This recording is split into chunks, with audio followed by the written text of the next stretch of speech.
I got sent home early yesterday. I got sent home early today by the same person. I'm telling you, she's a bully. This isn't funny. She needs to understand that just because she's a mother and got children doesn't mean that she can come in this store, disrespecting people, talking to them like everybody's beneath her. She has no respect. And it isn't funny at all. Like, seriously, man, I got I gotta take care of. And she keeps sending me home early. It's not funny. She's playing games. And then all day, throughout the day, she keeps sending her little racial shit. And then throughout the day, she keeps on, like, putting negative energy in the air, talking about people, gossiping about people. It's not funny, man. You're gonna have to stop. She's a bully. I'm telling you. She's a bully.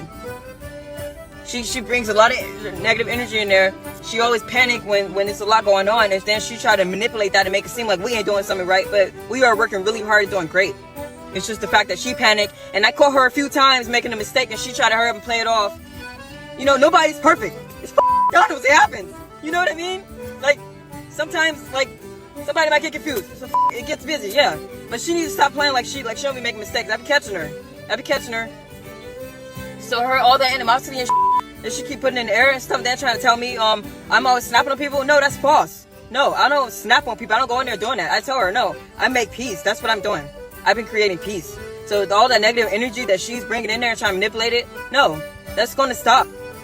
All that negative she's saying about, her personal life, all of that. No, she's bringing all of that in there and then playing games saying she want to take her belt off and beat somebody. Y'all act like my kids in here. No, we ain't your kids. Respect us. Stop talking to us like that. That is crazy. I'm telling you. But to get sent home 2 days in a row, man, and I came in on my off day to make up my time, and she still sends me home early, it's not funny. Somebody gonna have to do something about that. It's not funny. It's not fair. It isn't funny at all. So, she could keep being a bully if she wants to, but that is going to catch up to her. Because it ain't funny at all. It ain't. Then one day she coming in there talking about some, I broke my door in half and I had to pull my gun out on my kids and this and that. Well, telling us that, like, the f*** you telling us you pulled a gun out on your kids for? You sound like a psychopath. That's what I wanted to tell her. She was talking about some she blacked out. I'm like, yeah, you must have had blacked out if you pulled the gun out on your kids.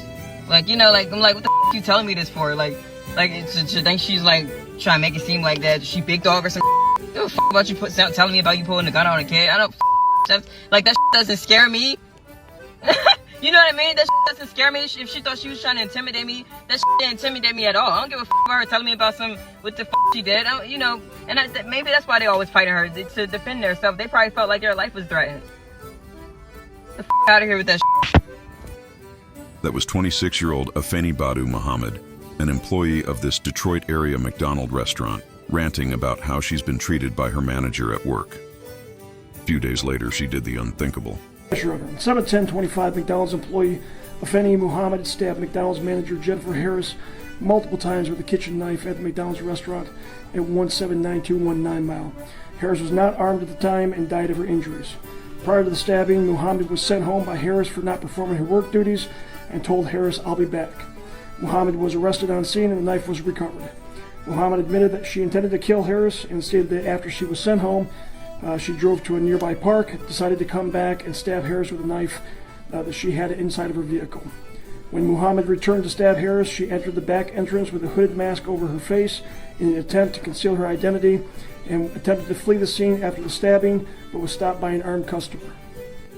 That customer then detained the suspect around this drive-through area before she could get far until police arrived and took her into custody.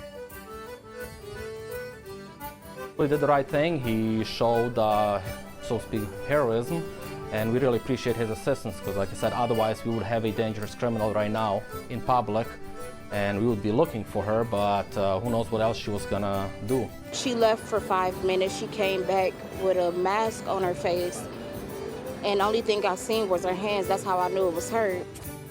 Harris, the McDonald's manager, was 39 years old and a mother of 6 who had worked at the restaurant for 15 years. She was the best mom anybody could ever ask for.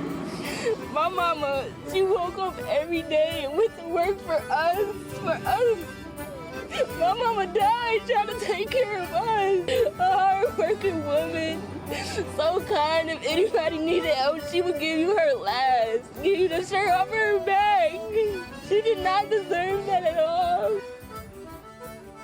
she just loved everybody. She didn't have no problem with nobody and stuff, and she was there for everybody who needed help.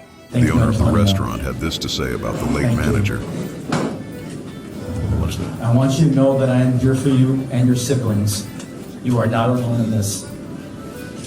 I also want to thank Pastor Dr. Tunisia Evans and her leadership team at Divine Restoration Ministries for working tirelessly to provide emotional and spiritual support to the family during this time of grief. With Pastor Dr. Evans' help, we have established the official Jennifer Harris Legacy Fund, which will serve as a trust dedicated exclusively to support her children, from basic life expenses for housing, food and transportation to their education. Not only am I contributing to this fund, but I will be leveraging every single person in my network to help raise the necessary resources to support these children.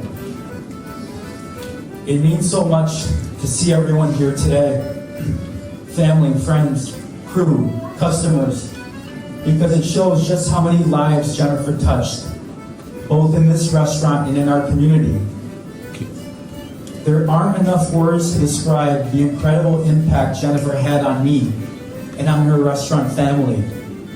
She didn't just manage this restaurant, she truly cared for everyone inside of it. Jennifer was with McDonald's for over 15 years. She was more than a manager here. She was family. She was the steady, caring presence who made this restaurant feel like home for so many people. Whether she was welcoming a new crew member on their first day, remembering a regular's coffee order before they even stepped up to the counter, or stepping in during a rush with a calm smile, Jennifer led by example every single day. What I will remember always most about Jennifer is how, after every order, whether it was for me or for a customer, she would always say, "Have a blessed day." It's those small, everyday memories that showed me who Jennifer truly was, a kind, generous, and patient person. To Jennifer's family, please know you will always have family here with us. We are grateful you shared Jennifer with us, and we will forever carry her memory in our hearts. Thank you all again for being here to celebrate Jennifer's life and the light that she brought into ours. Later that week, hundreds of people gathered outside of the McDonald's on Monday afternoon to release balloons in honor of Harris.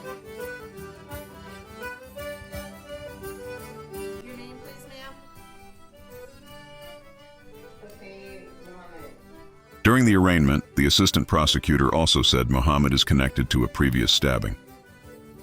The defendant does have a prior instance of at least one that I'm aware of that involved in a stabbing, similar obviously to the stabbing that occurred in this case involving a knife.